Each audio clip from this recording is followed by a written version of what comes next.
palabra, Señor Jesucristo, enséñanos a orar. Así como Juan enseñó a sus discípulos, queremos clamar. Nosotros a ti te hemos visto postrado en intercesión. Nosotros te vimos llorando, rompiendo cadenas del mundo traidor.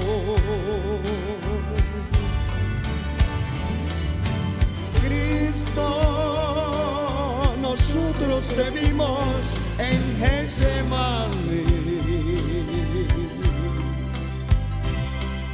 llorando las penas del mundo, llorando por mí. Cristo, nosotros te vimos en Getsemaní, llorando las penas del mundo, llorando por mí.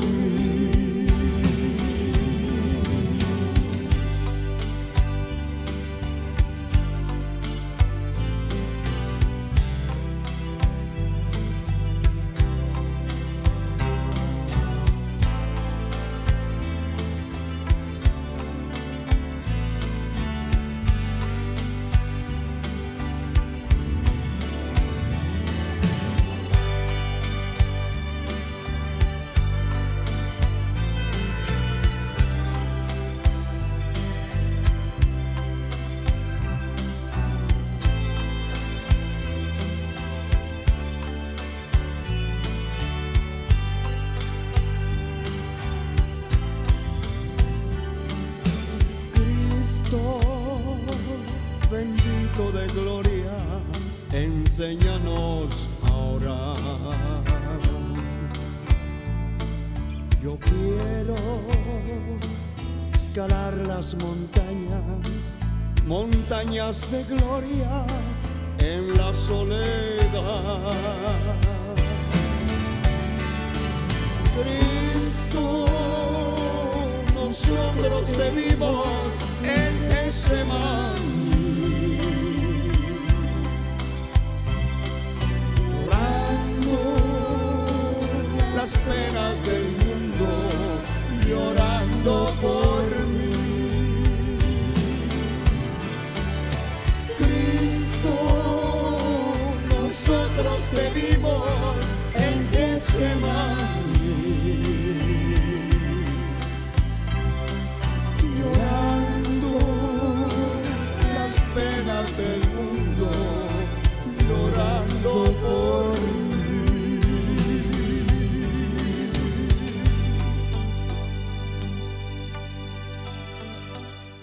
Quiero que tome la palabra de Dios en sus manos en el primer libro de la Biblia, el libro de Génesis, el capítulo 6, versículos 9 al 13, y vamos a leer esta palabra para gloria del Padre, del Hijo y del Espíritu Santo. Capítulo 6 del libro de Génesis, versículos 9 al 13. Estas son las generaciones de Noé.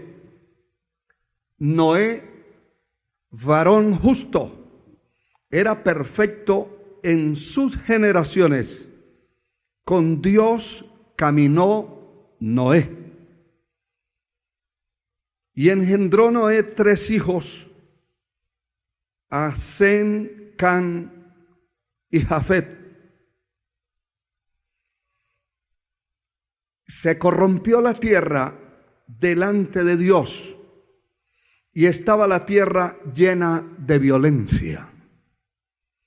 Y miró Dios la tierra, y he aquí que estaba corrompida, porque toda carne había corrompido su camino sobre la tierra.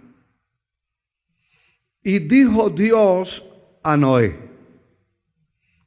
he decidido el fin de todo ser, porque la tierra está llena de violencia a causa de ellos. Y he aquí que yo los destruiré con la tierra. Bendito sea Dios para siempre.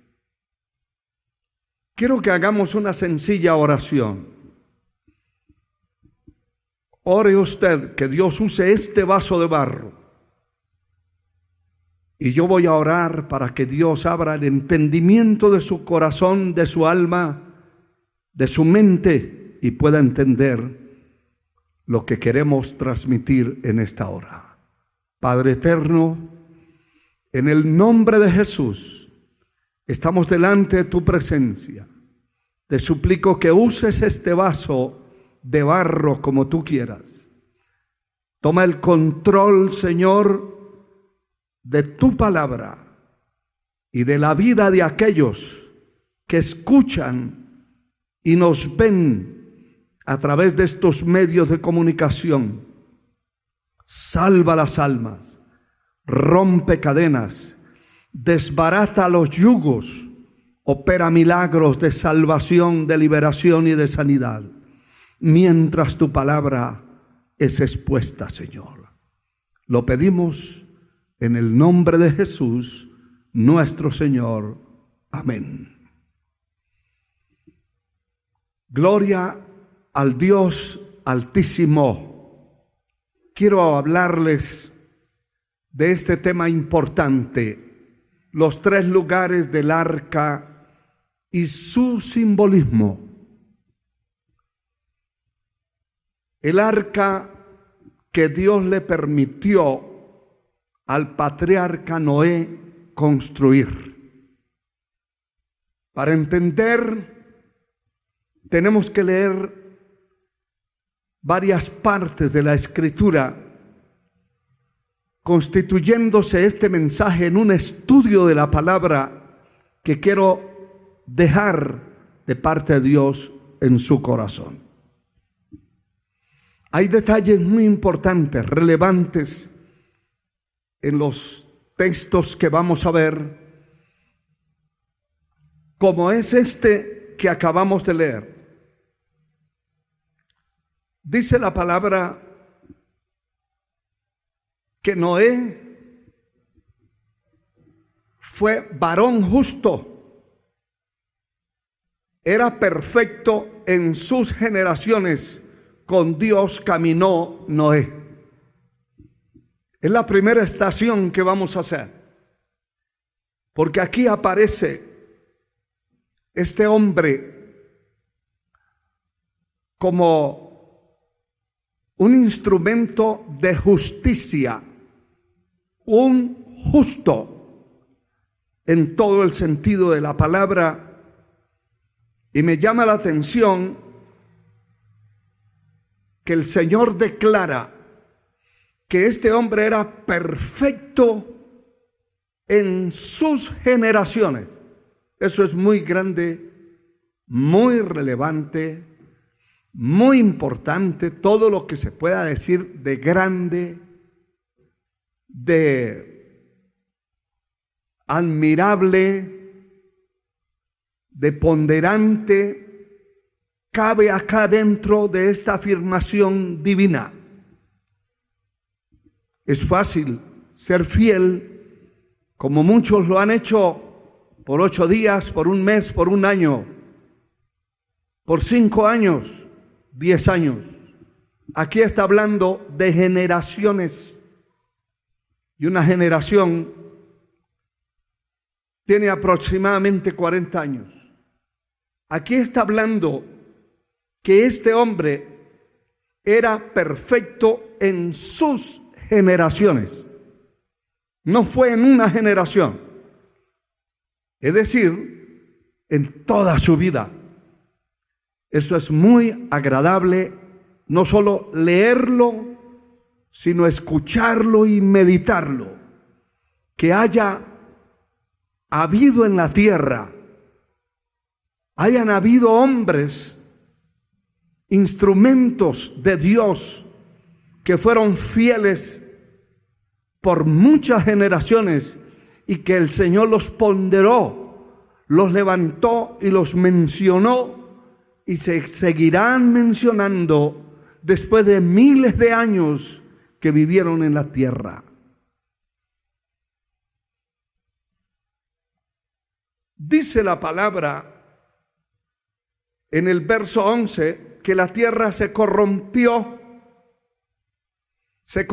la tierra delante de Dios y estaba la tierra llena de violencia. Ese es un detalle negativo, pero es precisamente lo que debemos conocer, recordar, entender, que los juicios sobre la tierra no han venido simplemente por un capricho de Dios. No han venido porque era necesario cumplir algún propósito caprichoso o porque alguien no nos cayó bien y pedimos que Dios lo cortara y fue cortado. Este es un juicio que cubrió la tierra. Pero aquí empezamos a ver que la tierra estaba llena de violencia.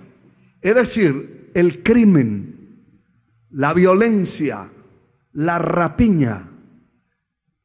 Por supuesto que el crimen trae otras maldades, pecados colaterales que vienen a formar la persona para quitarle la vida a otro ser humano. La extorsión, el robo, el asalto, la infidelidad en cuanto a los matrimonios, el adulterio, la fornicación. Todos esos son pecados que se van sumando y que van formando la violencia en una sociedad. La rapiña, la envidia, el rivalismo y una serie de cosas. La palabra dice que la tierra estaba llena, la tierra se había llenado de violencia. Seguimos leyendo y dice, y miró Dios la tierra, y aquí que estaba corrompida. No solamente estaba llena de violencia, sino que estaba corrompida. Y dice, porque toda carne había corrompido su camino sobre la tierra.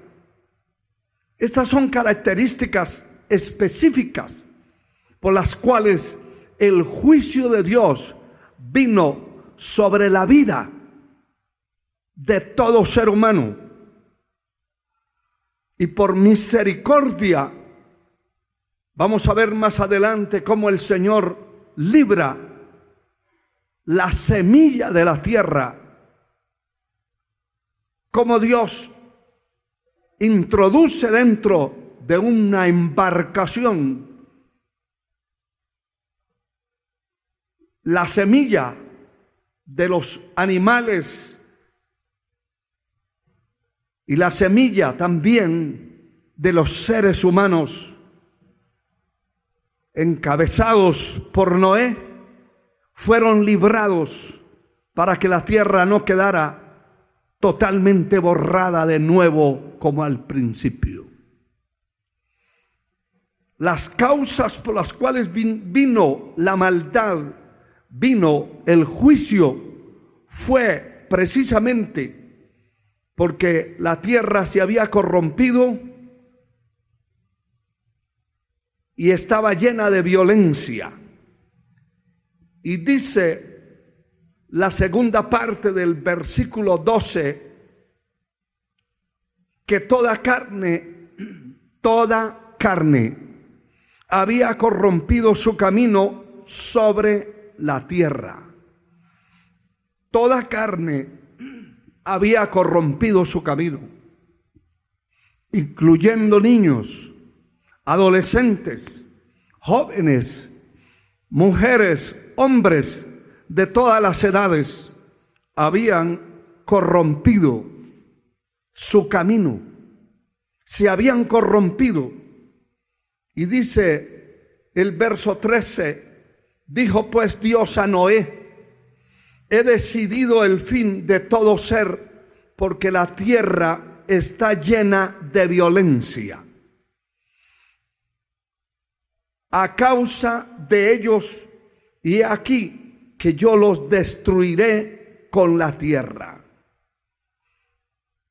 He decidido, dice el Señor, el fin de todos los seres humanos, porque toda carne ha corrompido su camino, y porque la tierra está llena de violencia. La violencia, la corrupción en todas las esferas de la sociedad antediluviana estaban pervertidos y corrompidos, y la tierra se había llenado de muerte, de muertos, de violencia, de rapiña, y Dios determinó erradicar aquellas generaciones, aquella sociedad, aquel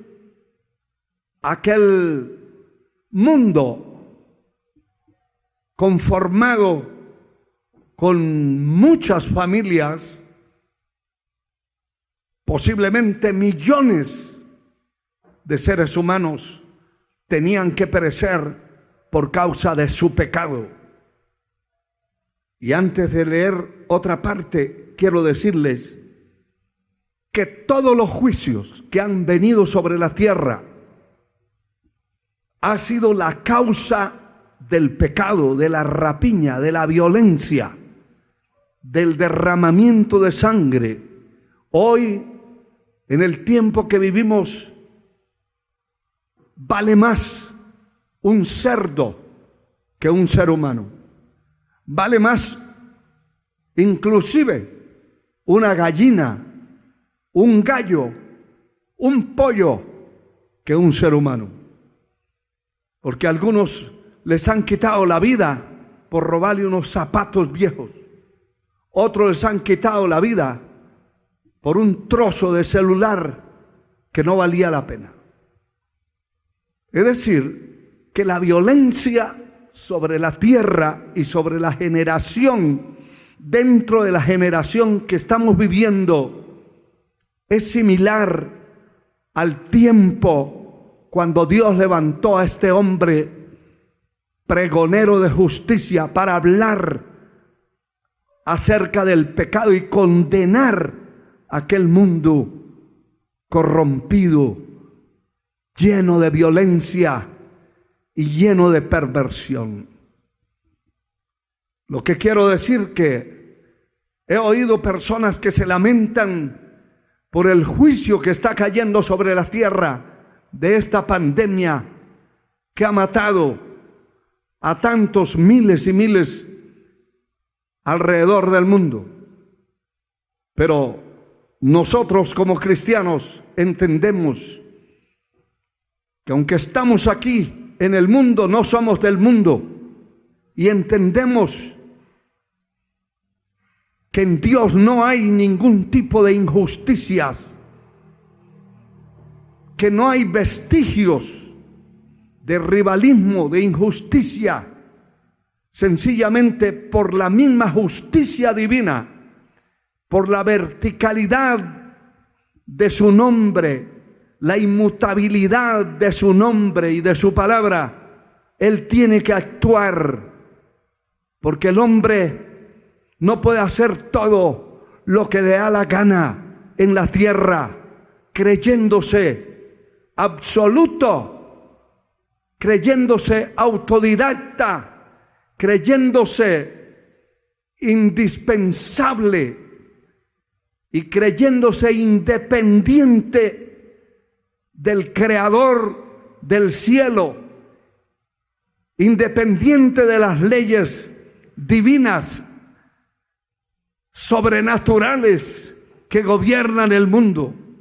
Por eso, por esa justicia divina, Dios ha tenido que actuar y actuará. Y muchos morirán en el tiempo que estamos viviendo. Y muchos morirán de otras cosas peores que vendrán sobre la tierra. Pero todo apunta a la violencia, a la corrupción, a la sodomía, a la inmundicia que se vive en este planeta. Dice la palabra en el mismo capítulo 6, el versículo 14,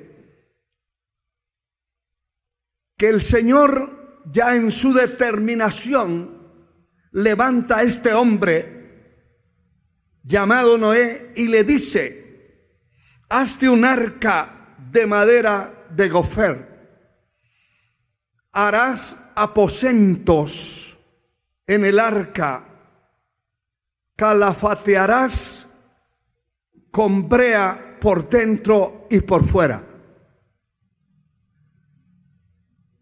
Y de esta manera harás de 300 codos la longitud del arca, de 50 codos su anchura y de 30 codos su altura. Una ventana harás al arca y la acabarás a un codo de elevación por la parte de arriba y pondrás la puerta del arca a su lado y le harás piso bajo, segundo y tercero. De eso estamos hablando. Alabado sea el nombre del Señor. Quiero darle la conversión de estas medidas para que todos entendamos un poco esto. Las medidas de los 3 compartimientos de esta gran arquitectura dados por el Señor a Noé aparecen aquí, aunque para las medidas nuestras que utilizamos nosotros, estas medidas son aproximadas, pero muy cerca de lo exacto. Aquí habla el Señor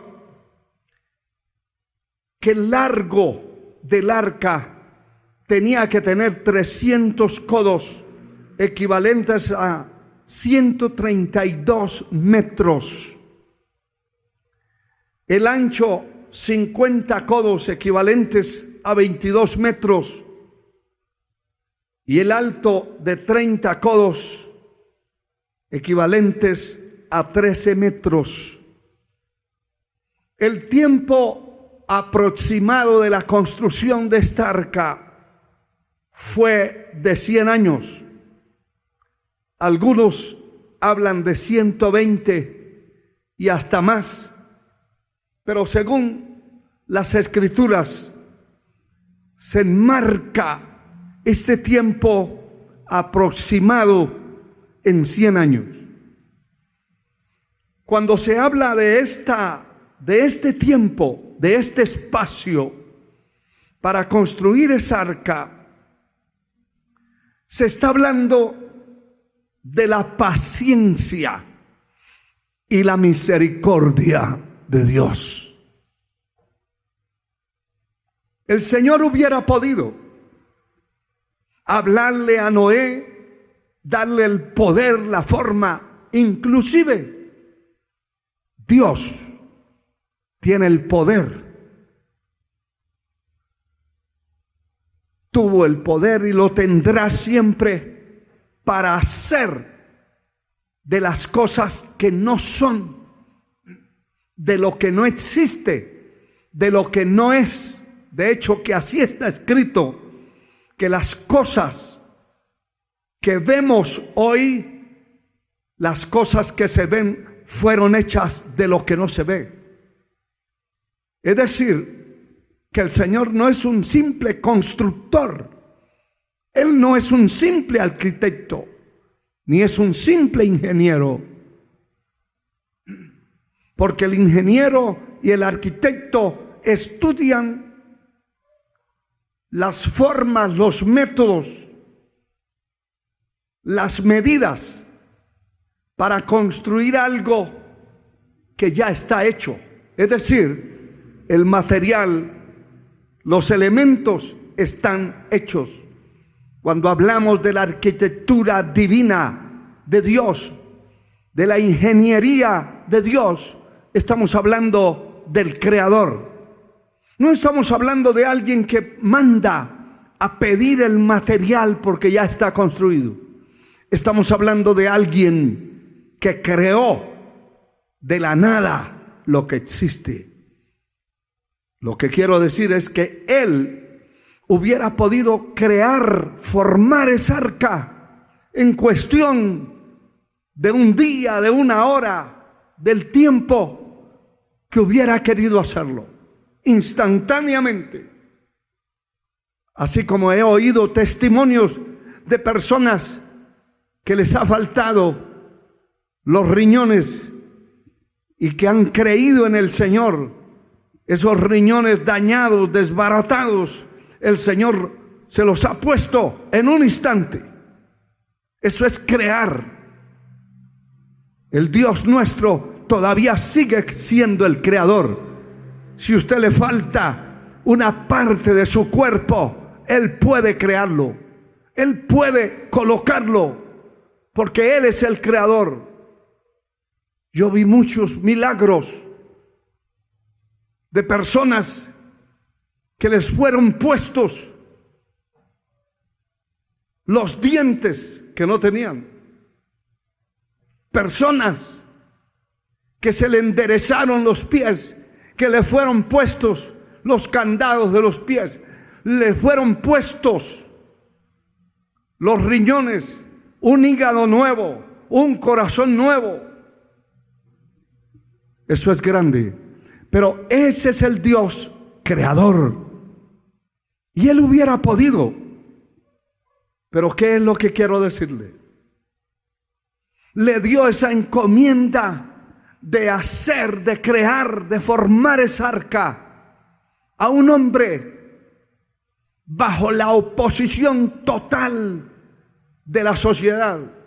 Y digo total porque solamente entró él y su familia.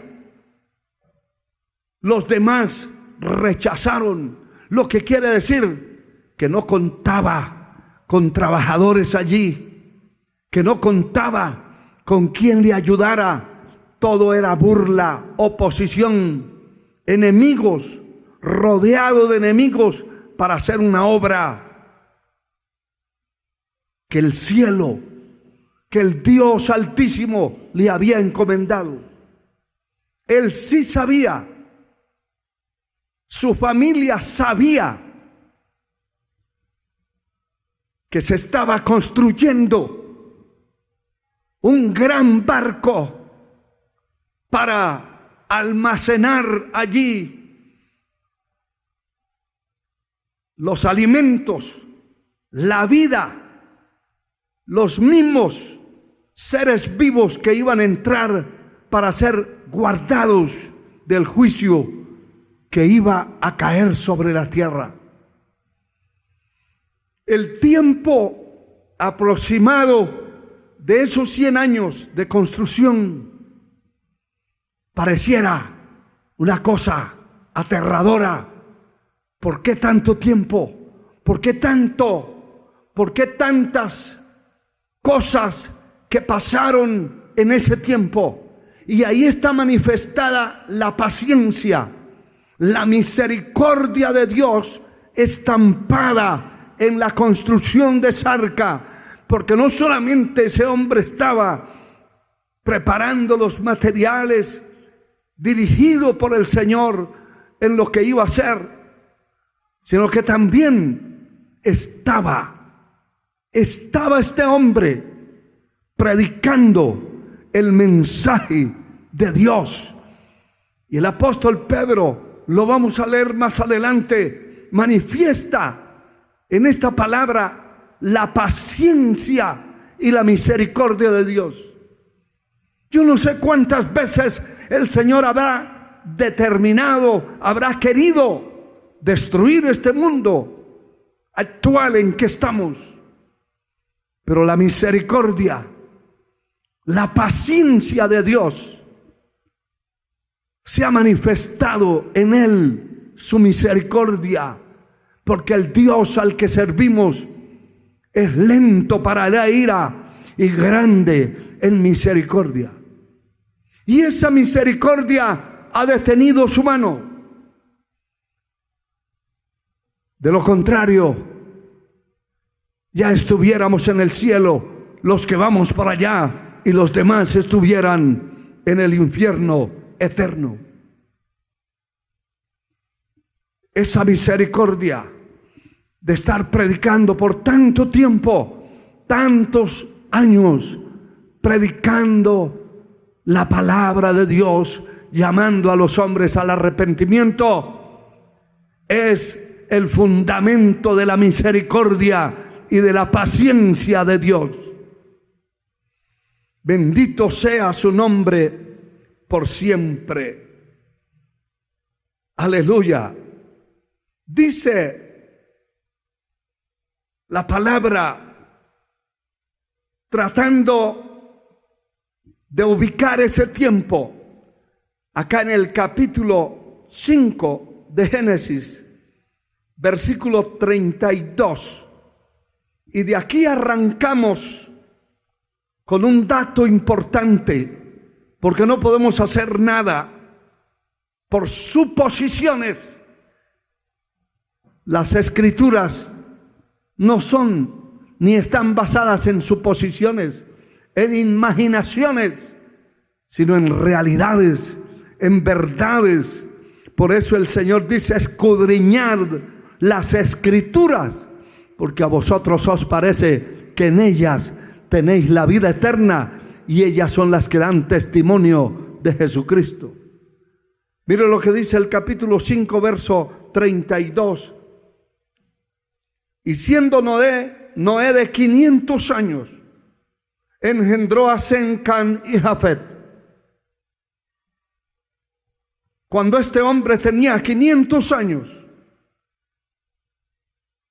nacieron estos niños, estos muchachos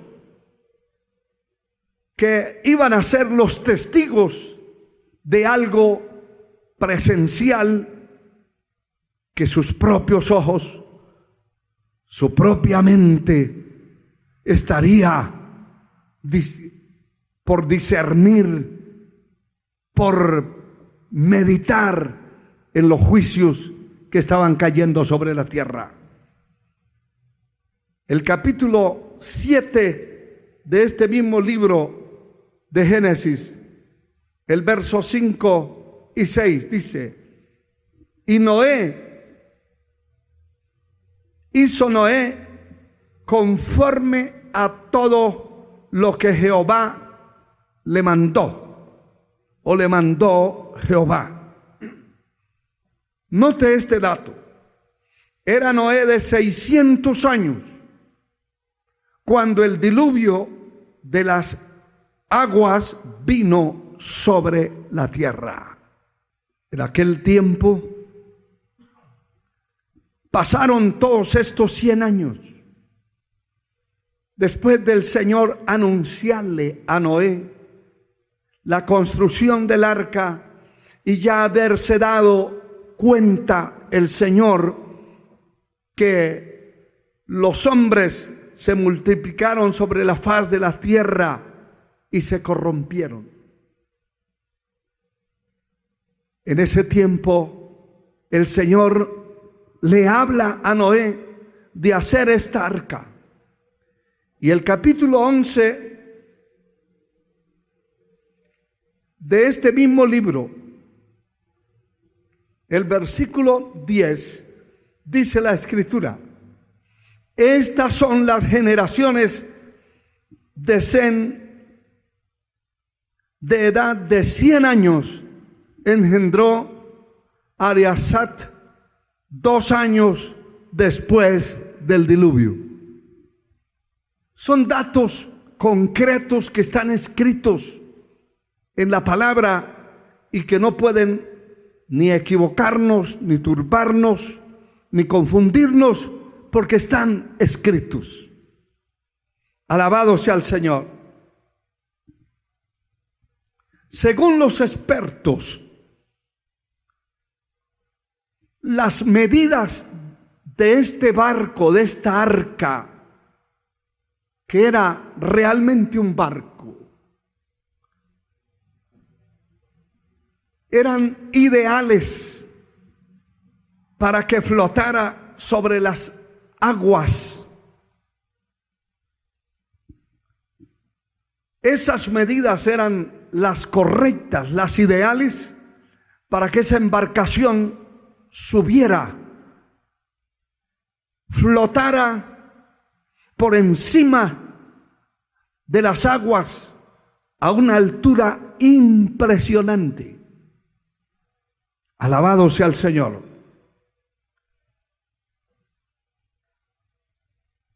Gloria a Dios para siempre. Dice el apóstol Pedro, hablando del diluvio, de este juicio terrible que vino sobre la tierra, en el capítulo 3, versículo 20 de la primera epístola del apóstol Pedro a la iglesia, dice: los que en otro tiempo desobedecieron cuando una vez se esperaba la paciencia, note este término, de Dios en los días de Noé, mientras se preparaba el arca, en la cual pocas personas, es decir, 8, fueron salvadas por las aguas. Me llama la atención ese término, esa palabra paciencia, porque se refiere a Dios, a la misericordia de Dios, que con mucha paciencia, extendiendo el tiempo demasiado para construir ese refugio, ese lugar donde iban a introducirse las semillas de los seres vivos en la tierra. Bendito sea Dios. El capítulo 2 de la segunda epístola del apóstol Pedro, capítulo 2, versículo 5, dice la palabra: si no perdonó al mundo antiguo, sino que guardó a Noé, pregonero de justicia, con otras 7 personas, trayendo el diluvio sobre el mundo de los impíos. 2 cosas importantes. Primero, dice la palabra, refiriéndose a Noé, le llama pregonero de justicia, porque durante el tiempo de la construcción de esa arca fue el predicador de ese tiempo. No se menciona otro tipo de predicadores. Ese hombre estuvo anunciando, y solamente con construir ese lugar, con estar construyéndolo, era la admiración, pero también la burla de los pecadores. Y aquí usa el Señor un término fuerte, porque habla de esa paciencia, de esa misericordia, y dice que la paciencia de Dios, la justicia de Dios, no perdonó al mundo antiguo, sino que guardó a Noé pregonero de justicia con otras 7 personas, trayendo el diluvio sobre el mundo de los impíos. No dice un grupo ni una clase de impíos. El mundo completo se había corrompido. La tierra estaba plagada de violencia, plagada de injusticia, de corrupción. No había a quien sacar. Dios tuvo misericordia de Noé y de otras 7 personas de su familia para rescatarlos, pero los demás eran impíos. Y esa palabra me suena muy significativa. Para mi manera de ver, de pensar, no se quedó nadie de aquel mundo conocido de ese entonces, de los antediluvianos, que no escucharan el mensaje de Dios de arrepentimiento, llamándolos a entrar a esa arca y a escapar del juicio que venía.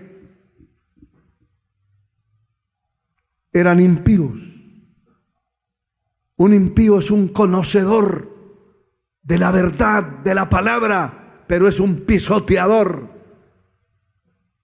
La palabra dice que Dios se mantiene airado continuamente contra el impío. Usted que me escucha, si se apartó de Dios, si está descarriado del camino de Dios, es importante que reflexione, reaccione y vuelva, como dice la palabra. Deje el impío su camino y el hombre inicuo sus pensamientos, y vuelva hacia Dios, el cual tendrá de él misericordia.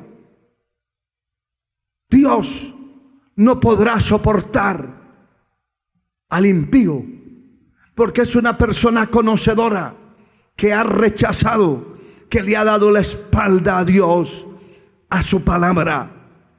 Poder en la sangre de Cristo. El simbolismo del arca simboliza también lo que es el hombre, el ser humano. El ser humano fue creado por Dios y es un ser tripartito: cuerpo, alma y espíritu. Y en las 3 fases del ser humano pueden reposar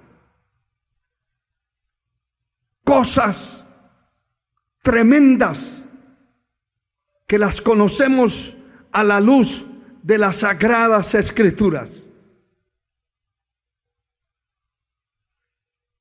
y que el Señor le dice a Noé de construir esta arca con esos 3 sectores, 3 pisos, 3 compartimientos: primero, segundo y tercero.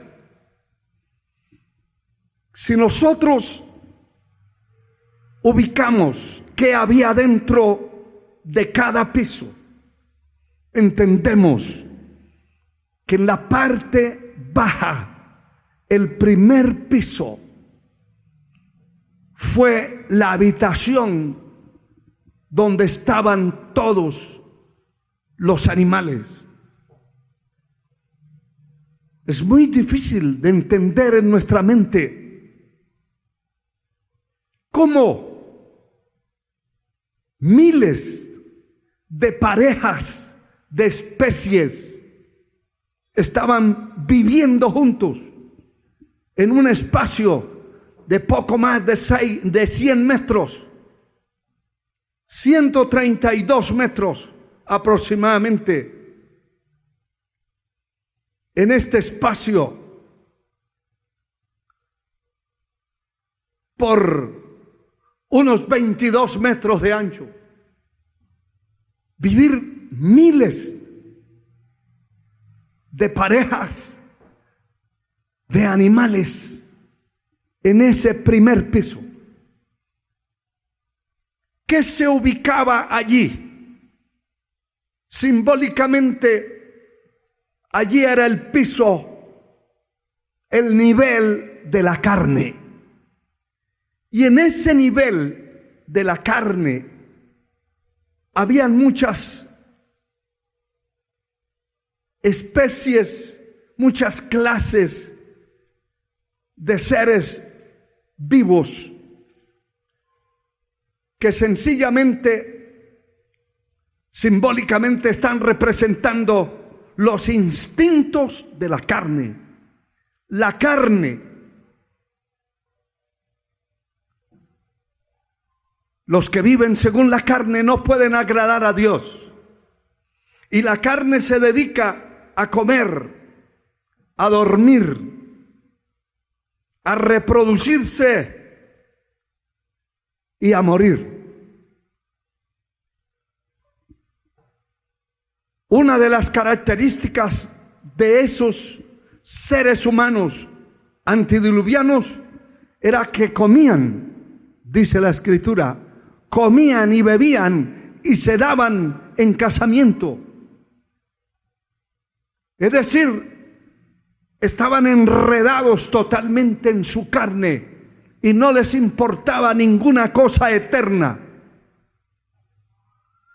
No se le asimila a usted, hermano y hermana que me escucha, compañero en el ministerio, que hay mucha gente que ha conocido a Dios, es cierto, estando viviendo en la carne, en todo el sentido de la palabra carnalidad.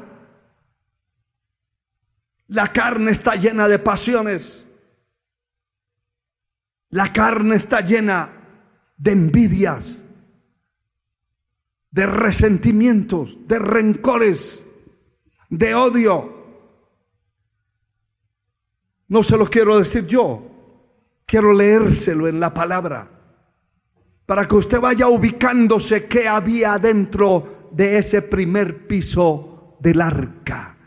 Y que similar, viéndolo semejante al hombre, todo lo que envuelve a un pecador, a una persona carnal, donde está manifestado el poder de la carne, el poder de la materia, el poder de lo bajo, de los instintos bajos, vergonzosos, sucios y corrompidos, hediondos. No podemos pensar en otra cosa de todos esos animales viviendo en ese espacio por casi 5 meses, encerrados allí. Escuche lo que el apóstol Santiago dice en el capítulo 4, hablando de lo que es el poder de la carne. Dice capítulo 4 del libro del apóstol Santiago, capítulo 1, versículo 1, perdón. ¿De dónde vienen las guerras, los pleitos entre vosotros?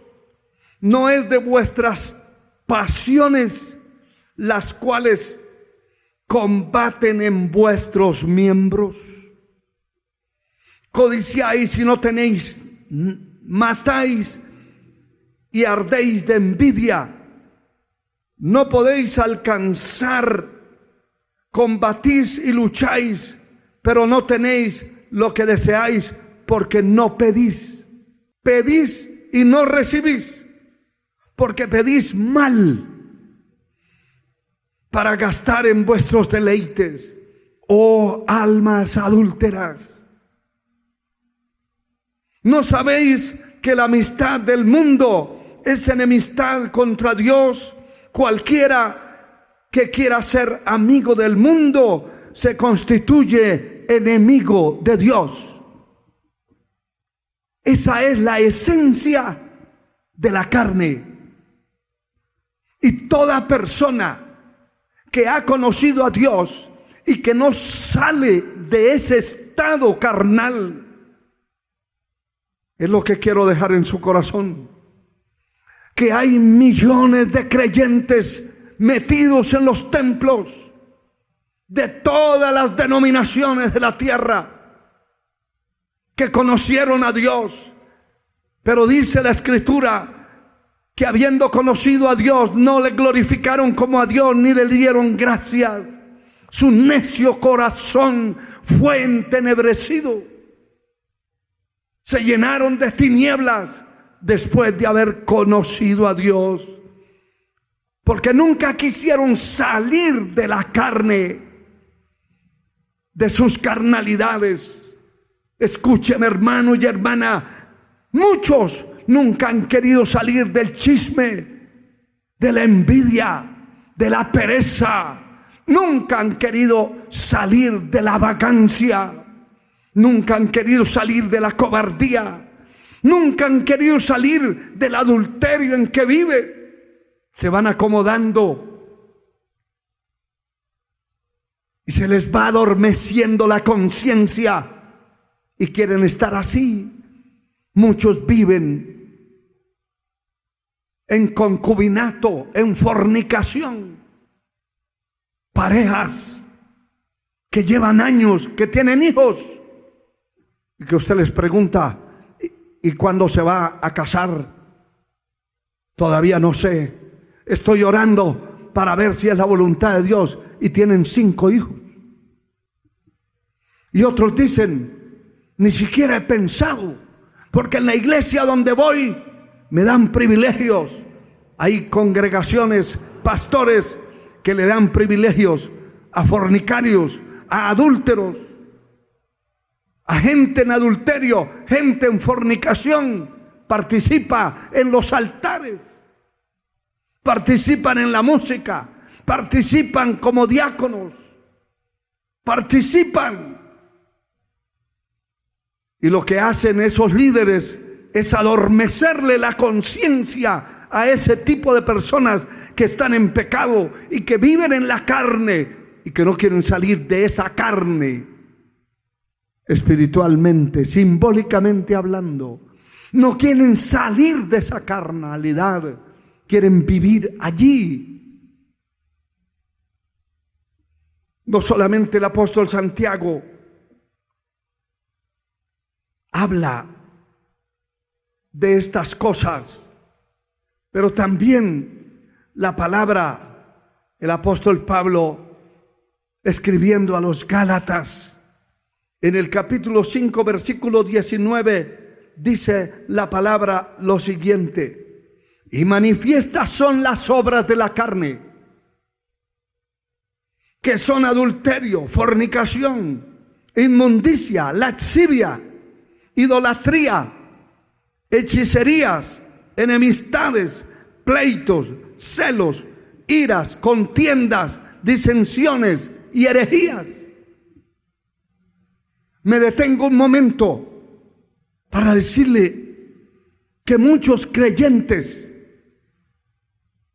que han conocido a Dios, pero que no ha habido una transformación en sus vidas, siguen siendo iguales. Usted no les ve ningún cambio.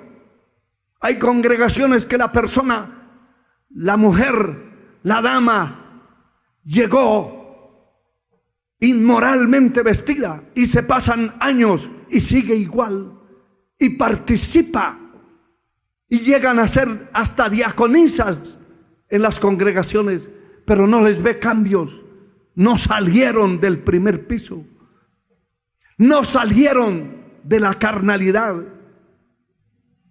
Pero no solamente eso, hay gente que ha llegado a conocer a Dios y que viven en esa inmundicia, todavía en idolatría, todavía tienen ídolos en las casas y participan en las iglesias, todavía visitan brujos y practican brujería, hechicería y son parte de congregaciones.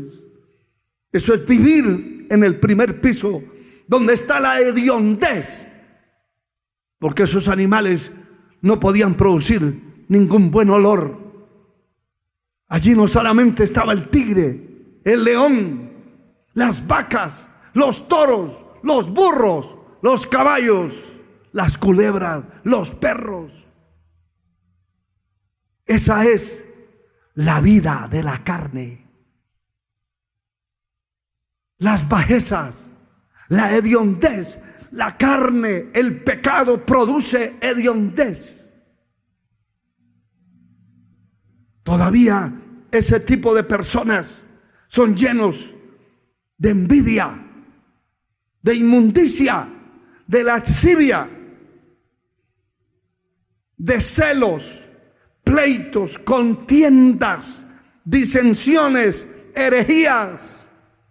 Hermano mío, aquí habla el verso 21 de envidias, de homicidios, de borracheras, de orgías, de cosas semejantes, acerca de las cuales os amonesto, como ya os lo he dicho antes, que los que practican tales cosas no heredarán el reino de Dios. Se quedan ahí metidos en la carnalidad, aunque tienen el conocimiento, pero no quieren salir de ese lugar. Alabado sea el Señor. Están en pleitos, en contiendas, herejías, envidias, homicidios, borracheras,